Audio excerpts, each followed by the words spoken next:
Fa 8 anys que visc a Barcelona. Vaig vindre des de Castelló als 18 anys amb les mans plenes de somnis. A part d'imaginar-la com un lloc d'encontres, descobertes i contes, Barcelona era per a mi un valencià exiliat del seu petit país, un anhelat destí.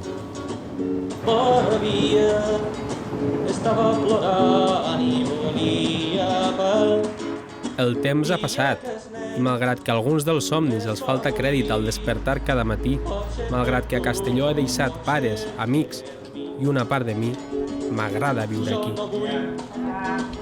Ser un esclau de la societat de consum.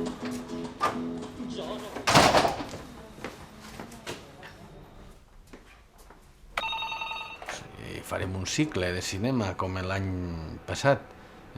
Per exemple, ne farem una que se titula Cassandra's Dream, este dimarts que ve, saps?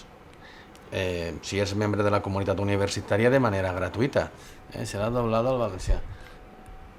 No, subtitulada no. Ne volíem fer de subtitulades, però hem tingut algun problema amb la productora. Estic fent un curs per aturats. Soc llicenciat en comunicació audiovisual i després de 4 anys fent el doctorat, entre teories i poesies, he de fer-me més tècnic encara. Em costa guanyar diners i la vida cada dia és més cara. Mon pare, encara que diu que no entén com funciona el mundillo audiovisual, no para d'enviar-me ofertes laborals, amb l'esperança de que trobe una feina que m'agrade. Ell fa anys que treballa al Servei de Llengües de la Universitat Jaume I de Castelló, fent allò que més li agrada, la promoció del valencià. Crec que és feliç, i pot ser jo. Soc una de les poques preocupacions que li queden per resoldre la seva vida. Papá sí que ha sido un hombre colaborador totalmente. En la crianza, en la educación, en todo. Vuestra educación ha sido cosa de dos. Yo sola no hubiera podido. Pau és el meu germà gran. Encara que vivim a prop, ens veiem de tant en tant. Ell fa la seua i jo faig la meua, però sempre ens fem costat. Tingues aspiracions, això és molt important perquè jo he renunciat molt a això, saps, per aconseguir l'estabilitat i de vegades, vale, molt bé, ja tens l'estabilitat, i ara què, no? I ara què? Pienso que habéis sido estudiante, responsable, trabajadores, pero pienso que, por ejemplo, tú pues estás equivocado de carrera y ya está. Y entonces me sabe mal, pero muy mal, porque te podía haber dedicado a cualquier otra cosa. A ser ingeniero informático o yo qué sé, lo que te hubiera dado la gana y haber tenido una salida profesional, pues, no sé, más fructífera y mejor. Sé que els meus pares estan preocupats per mi i no sé si comprenen per què estic en el punt que estic. Si veuen normal que en aquests moments de la meva vida, a l'atur, sense diners ni èxit professional, em deixa arrossegar per les arrels que em tornen a Castelló. Al principi de tot, quan vaig tartamudejar el meu primer mot i vaig posar en dubte ser qui soc. La troballa per atzar d'una cinta que mon pare havia gravat temps enrere va ser tota una revelació. Em descobria la veu del pare silenciat, la qual tornava del passat per fer-me costat en el meu més dur combat, fent-me hereu de pistes per trobar la meua veu, recerca que es mou entre el seu passat i el meu. La superposició entre mon pare i jo, les coincidències entre els dos, amb un desfase de 30 anys, no poden ser una casualitat. Moment de tornar. I fer com les ones, amb tenaç esforç. No vull fer cançons, ni deixar petjades, ni cercar raons que dintre els caixons siguin oblidades.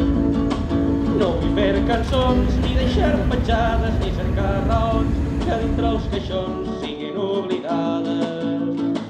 Ja dintre els caixons.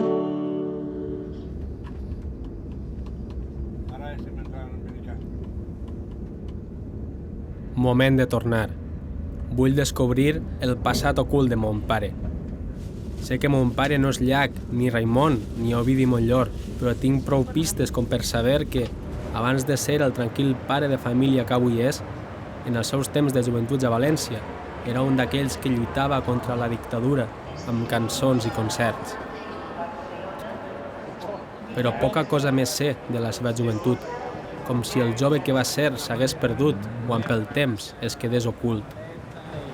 No l'he vist mai cantar en públic i em costa imaginar-me'l dalt d'un escenari, però sí el recorde cantant-nos a casa, al meu germà i a mi, cançons d'amor, llibertat i revolució que em van donar ritme al cor. Potser si busquem en els arxius del passat aquell jove cantautor, mon pare i jo ens comprenguem millor. Lo que se puga fer a València demà. Ah, sí. El plano eixe de la ciutat, digues. Sí. A veure, tot això són tonterietes molt antigues. A veure, una cosa que t'agradarà més. Mira, així està el programa que se va fer per a les 6 hores de música i cançó a la Conca de la Safor. Veus? Oliva, 20 de setembre de 1975. Val? Entre la llista dels actuants, Toti Soler, Companyia Elèctrica d'Arma, Sisa, Uc, Marina Rossell, Araceli Banyul, Salvador Sebastià i jo mateix. Tia Segura. I així per així darrere tenim un poc, pues, diguem el... Bé, És Segura, què diu? Que diu, pues, Matías Segura és de Morella, porta 2 anys cantant, ha actuat a la Cova del Drac. Abans havia cantat al barri de Montmartre de París. Home, bueno, sí, perquè vaig fer... Com dir això? Home, vol dir perquè vaig anar allí a... Però pareix que siga ahí... Sí, vam fer una excursió allí i vam anar a cantar. En este Canigó, en esta revista, n'hi havia com una mena de hit parade de cantants.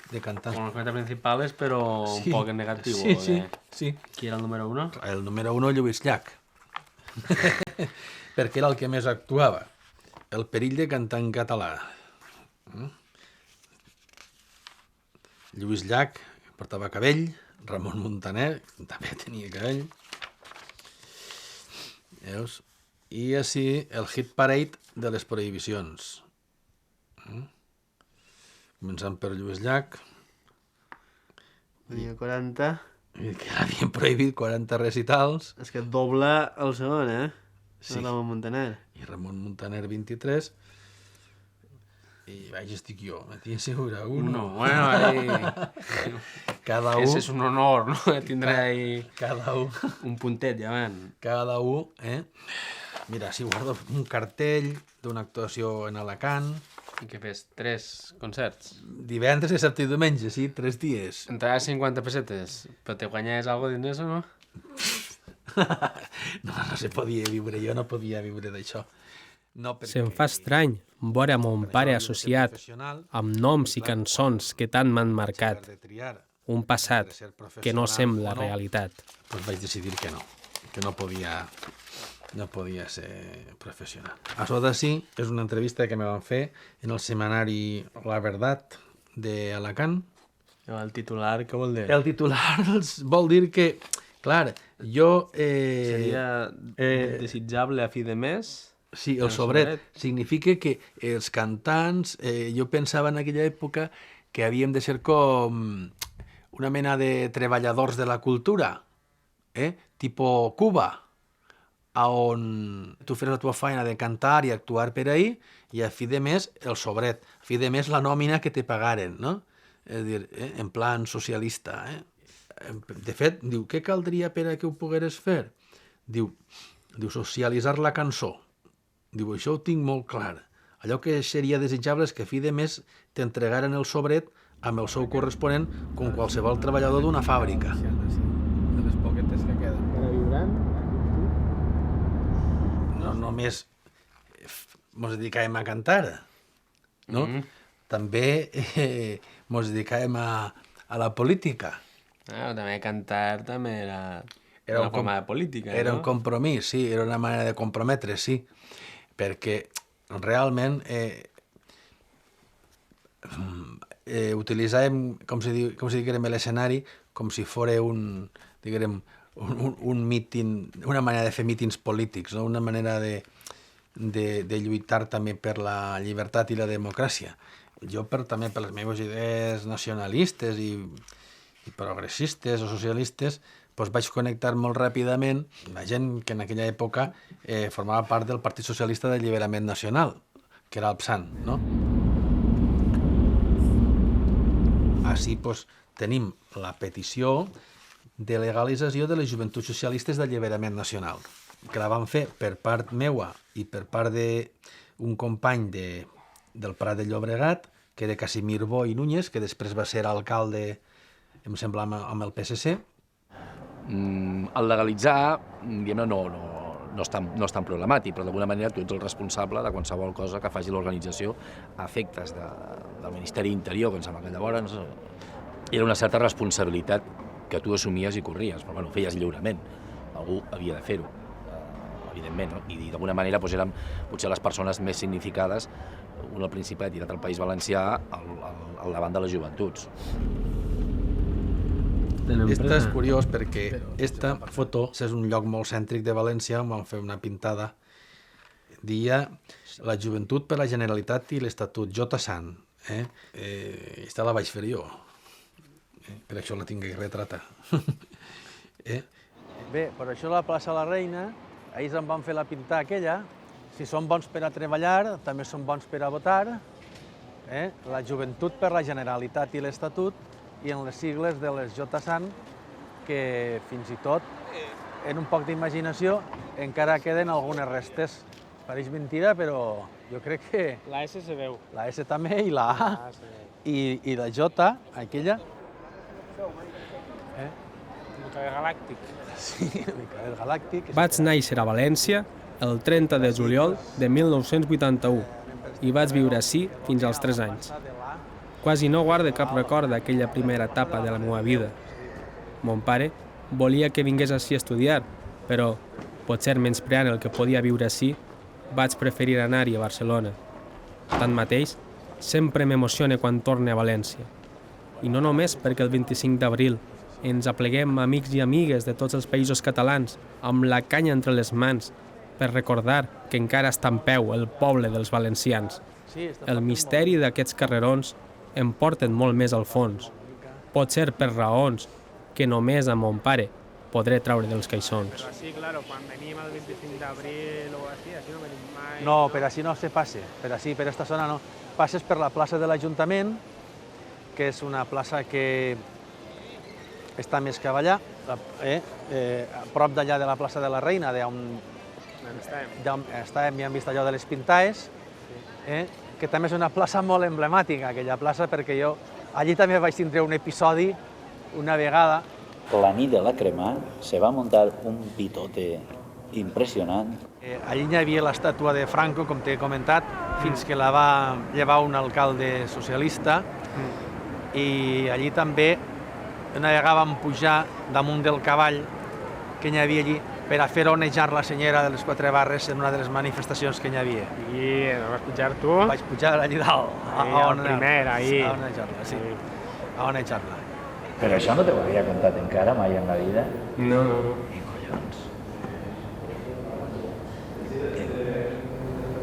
És un poc per tonteries, pot ser com... Pues és sorprenent. Ton pare era dinamita pura. Era dinamita pura, no hi havia qui el parara. Va ser una cosa espectacular, no? Estar allà damunt i... Veureu gent o què? Sí, estava la plaça plena de gent. Va ser com un subidón, aquell. Va ser com un subidón. Sí. Després hi havia una mani espontània, fortíssima, reclamant llibertats, etc., per tot el carrer Colón. Més de 2.000 persones en la nit de la crema. Una cosa impressionant, extraordinària. Aquest és el Rafa, amic d'aventures i cançons, quan mon pare era jove. 78 segur que no. Matías era un home molt llançat, molt eixerit, que diuen, no? Era un tipus valent, era un dels que en les manifestacions, en la policia i tal i igual, dels que no se tallava, i de fet més d'una vegada el cascaren, el tiraren al furgó. Aquesta és la facultat que vaig estudiar. Ara es diu la Facultat de Geografia i Història, però abans era la Facultat de Filosofia i Lletres, Realment allí va ser on vaig conèixer a ta mare. Però a la porta està d'entrada? Sí, a aquesta porta d'entrada, perquè estaven fent una tancada d'estudiants, allò que se dia una encerrona. Jo estàvem així, un grup que era com si... Piquete? Sí. Piquete, estava fent piquete? Més o menys. Aquella vaga o què? Era una mena de control de la gent que entrava i eixia a la facultat. Piquete? Sí, bé, jo estava així, la meva guitarreta, animant els que estaven així baix. Y me dijo, deja dinero. Y como no tenía dinero, pues le dije, yo no tengo dinero, yo vengo a quedarme aquí. El momento flechazo és... El momento flechazo pues, és que ta mare baixa per aquelles escales d'allà. No hi ha d'altres mons que a mi que trepitjo fent el que desitjo per deixar al fons. No hi ha d'altres mons que a mi que trepitjo fent el que desitjo per deixar al fons. Jo la veig que ve. Vull que lluites contra la Quina xica més guapa. Quina xica més guapa, quina xica que m'agrada. Pero eso fue a las 4 de la madrugada o a las 5. I no sé, li vaig dir a una cosa per a poder entablar contacte, ¿no? No saps què li vas dir? No sé. Me llamó niña de los peines. No sé por qué. Y por los pelos que llevaba así un poco largos y rizados o porque hablaba andaluz. Entonces me dijo, oye, niña de los peines. O, no sé, li diria, vés a saber, d'ací 30 anys, li diria, què Pero fas? es un chico simpático, ¿Qué extrovertido. fas per ¿o qué? así, tal y cual? Sí, claro. Sí, más que nada estuve 5 minutos con él. Eso fue el primer contacto. Lo importante que él hizo después fue que cuando nos vio a una amiga y a mí en el bar de la facultad, se atrevió a venir y a invitarme a una fiesta que había de su partido político, del PSAN. Jo vivia Vida más ligera. més el dia, efectivament, vivia més el dia i no estava pendent de si havia de buscar un treball o no. Al vivir al momento, al día, era de los que comían por ahí, bebían todo lo que podían, iban de marcha, la guitarreta, cantar, se preocupaba poco de estudiar, o sea, todo lo contrario. Era así, irresponsable, yo creo que la palabra irresponsable, ja van. En aquell moment, senzillament, teníem 20 anys. Unes ganes enormes de viure, un sentit de la llibertat i de la justícia insubornable, i una intensitat molt forta. Fins que va arribar un moment que jo mateixa me vaig donar compte que no podia ser. Él era muy bien estudiante toda su vida, hasta eso, tercero o cuarto de carrera. Y seguramente fue por la política que le decía su madre, ¿vale? Al meterse en política y a hacer prioritario la política, los estudios los dejó apartado. Havia desatès molt els estudis. I això després ho va pagar. Perquè la castanya de l'Emili, tindre el teu germà, encara com que en fi, que ta mare ja era llicenciada i tal, i en seguida se va posar a treballar en un institut i tal, però per ell estic segur que va ser molt dur perquè ell va tindre després que remuntar. I una manera de tallar era anar-te'n, canviar totalment l'escenari. Entonces vaig decidir anar-me'n a fer la mili, que ja me tocava, perquè tindria en aquell moment 23 anys, i això me va servir efectivament per a reflexionar, no? Un moment un poc en el que estic jo, després de la tesina i tal, reflexionar, a veure com... Igual com estàs tu ara. La sort va ser que vaig trobar a ta mare, a Pepa, i el fet de trobar a Pepa va canviar també un poc els meus esquemes, ¿no? De lo irresponsable que decía que era antes a totalmente responsable. Un cambio de 180 grados. Entonces, pues, claro, ha sido la columna que nos ha mantenido siempre firme. Él ha sido.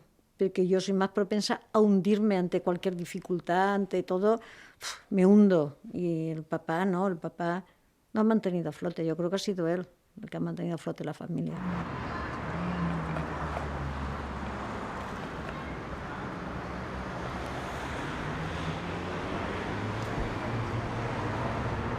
Vaig aprendre a caminar en aquest parc. Molts anys després, els meus passos em tornen així, per seguir buscant amb mon pare la meva forma de caminar en llibertat.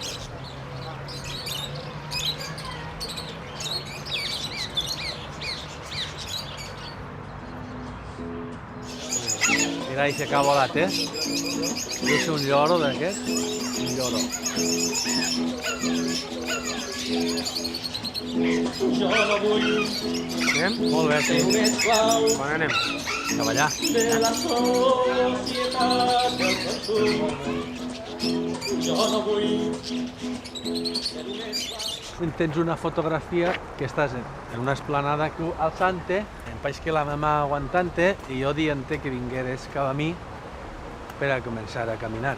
Vos ensenyàvem els patets, passàvem el dia, així és. Hem trobat el lloc, Que en un temps de 4 anys, una cosa així, te vas veure amb 2 xiquets, no? Bueno, sí. No?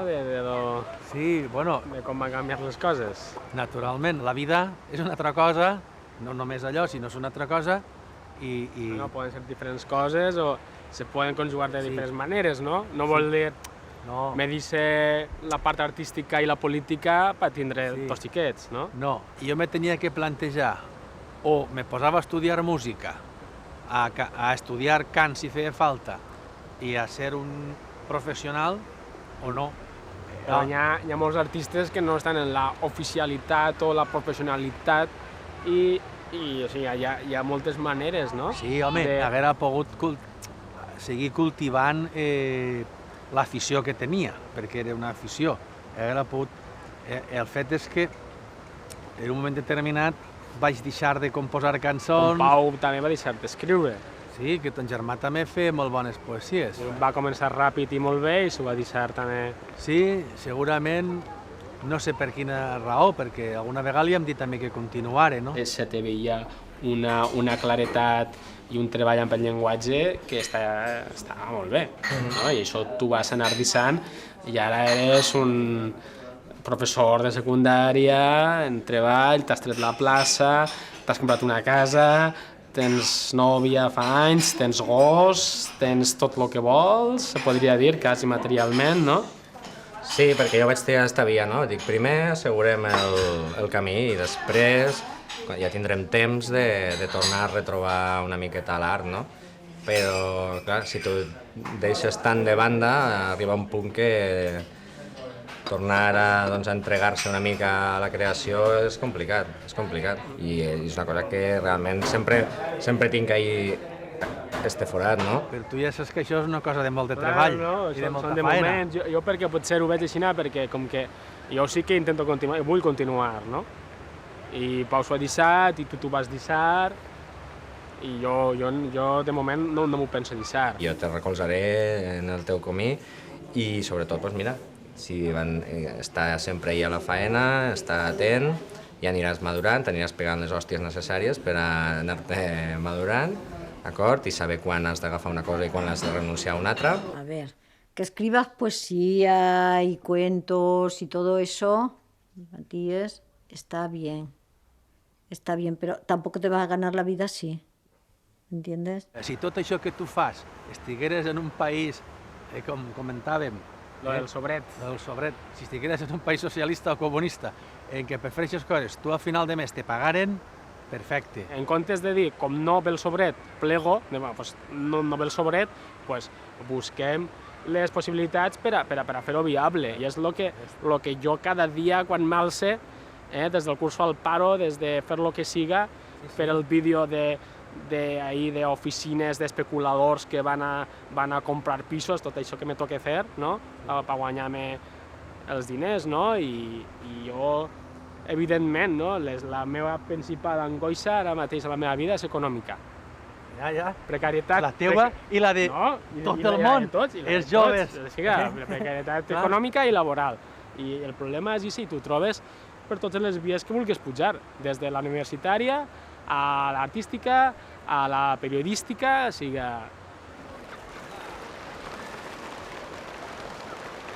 Els patets estan... Bueno, mateixos no, s'han mort.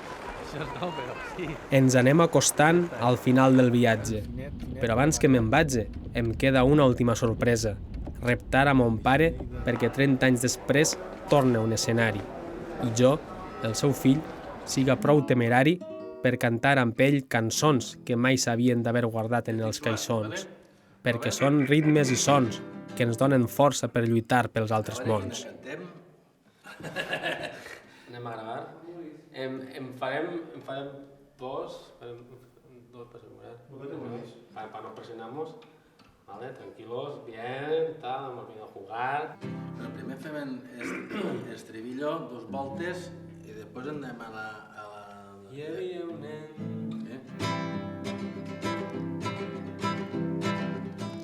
Jo no vull ser un esclau de la societat del consum. Jo no vull ser un esclau de la societat de consum. Hi havia un nen, vora via, estava plorant i tenia fam. I aquell home demanava ajuda, potser a tu o potser a mi. Jo no vull ser un esclau de la societat del consum. Jo no vull ser un esclau de la societat del consum. La-ra-ra, la-ra-ra-ra,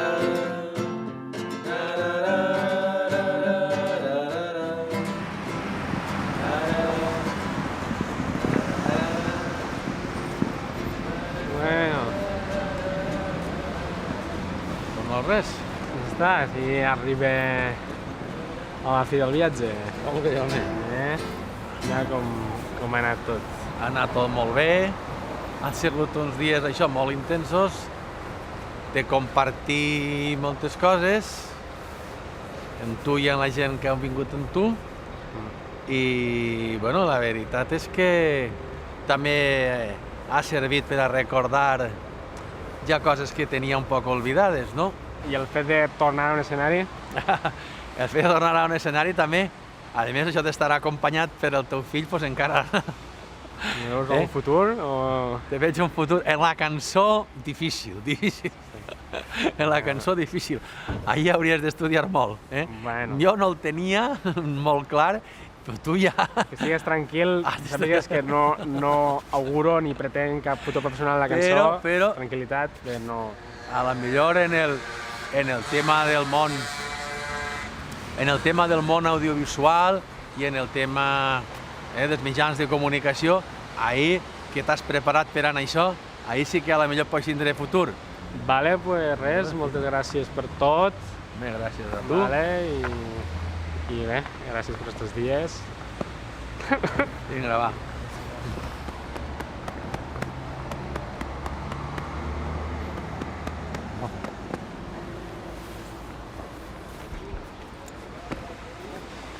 Vale.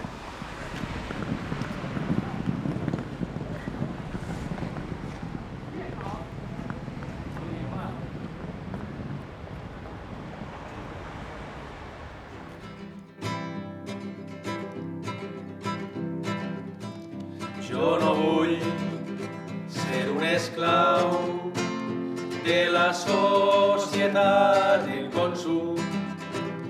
Jo no vull ser un esclau de la societat del consum. Hi havia un nen, vora via, estava plorant i tenia fam. I aquell nen es va morir, potser per tu o potser per mi. Molt bé, Matilles.